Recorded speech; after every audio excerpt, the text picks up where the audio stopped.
Subscribe करें हमारे YouTube channel साधना gold को और पाएं वीडियो सबसे पहले। और हाँ, बेल आइकन दबाना ना भूलें। कि हम भ्रमित क्यों होते हैं, कौन से देवता की पूजा करें? साईं बाबा की पूजा करें कि भैरव बाबा की, शनि महाराज की? हमारे यहाँ इतने सारे देवी देवता हैं, इसका मतलब ये नहीं कि भ्रमित करने के लिए। आपको बता दूं, फिल्में जो हैं वो आपको भ्रमित करती हैं, मीडिया वाले आपको भ्रमित करते हैं, बहुत सारे सास बहू की लड़ाई वाले सीरियल आपको भ्रमित करते हैं। धर्म कभी भ्रमित नहीं करता, धर्म तो सत्य का सीधा सीधा रास्ता बताता है। तो इतने सारे देवी देवता क्यों हैं? मन में प्रश्न आता है कभी आपके? क्योंकि आपको यदि तेज चाहिए, ऊर्जा चाहिए, तो सूर्य नारायण को जल देना शुरू कर दो। आंखों की ज्योति चाहिए, बाल सूर्य का दर्शन करना शुरू कर दो। हमारे यहाँ ऑप्शन है, हमारे यहाँ भ्रम नहीं है।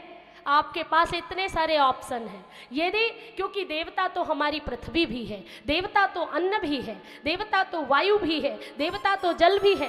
किसी ने मुझसे कहा था कि मैं आपके देवताओं को नहीं मानता, तो मैंने कहा तो जल पीना छोड़ दो, क्योंकि हमारे देवता तो जल है। अगर आप हमारे देवता को नहीं मानते तो भोजन करना छोड़ दो, क्योंकि हमारे अन्न देवता हमारे देवता है। कहते ना अन्न देवता। यदि आप हमारे देवताओं को नहीं मानते तो आप अन्न खाना छोड़ दो, जल पीना छोड़ दो। ये धरती, ये पृथ्वी हमारी देवता है, इस पृथ्वी को छोड़ दो। और अगर ये भी नहीं कर सकते तो वायु भी हमारे देवता है, आप सांस लेना छोड़ दो। मैं मान जाऊंगी कि आप हमारे देवताओं को नहीं मानते। बहुत सारे हैं।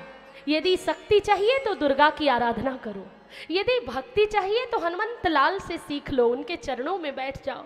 यदि जीवन में मर्यादा चाहिए, जीवन जीने की कला सीखनी है, तो भगवान श्री राघव रघुनंदन से सीखो। यदि आपको अपने जीवन में शुचिता चाहिए, पवित्रता चाहिए, तो माँ भगवती सीता का ध्यान करो। यदि आपको अपने जीवन में प्रेम चाहिए तो श्री राधा रानी की शरण में आ जाओ। यदि आपको अपने जीवन में परम शांति चाहिए तो आप व्रजवास करो। यदि आपको अपने जीवन में सौभाग्य चाहिए तो सौभाग्य की देवी का अनुसरण करो। पूज्य संत चरणों में कोटि कोटि प्रणाम करती। तो हमारे यहाँ विभिन्न ऑप्शन है, परंतु भ्रम नहीं है। जिस देवता को पूजोगे उसकी छवि, उसका स्वरूप आप में आ जाए।